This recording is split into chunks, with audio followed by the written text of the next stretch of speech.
நீங்க நினைச்சீங்கன்னா போதும். 100% நம்பிக்கையோட நீங்க வேலை செய்யணும்ன்ற அவசியமே இல்லை. வேலை செய்யறவன் மனுஷன், வேலை செய்யறவனுக்கு கட்டளை இடுறவன் இறைவன். அப்ப பிரபஞ்சத்தை நம்பி 100% சரண்டர் பண்ணும்போது நீங்க உங்க வேலையை மட்டும் பார்த்துட்டு இருந்தீங்கன்னா போதும்.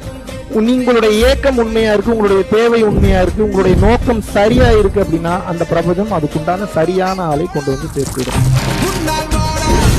பயணத்துல கண்டினியூ பண்ணிட்டு போயிட்டே இருங்க. இது கிடைக்குமா அது கிடைக்குமான்னு யோசிக்கவே வேணாம். தானாக நிச்சயமாக கிடைக்கும். எங்கேயோ இருந்து ஒரு ஆளை வந்து ஆக்டிவேட் பண்ணி இதுக்காக ரெடி பண்ணி உங்களை கொண்டு வந்து கண்ணு முன்னாடி நிறுத்தி. எந்த ஒரு மனிதன் தொடர்ச்சியான கருணை நிலையில் இருக்கிறானோ அவனது எதிர்காலத்தை அவனது தர்மமும் அவனது கருணை சிந்தனையுமே பார்த்து கொள்ளும். நீங்க ஒண்ணுமே பண்ணலாம், கரெக்டா கொண்டு போய் நிப்பாங்க.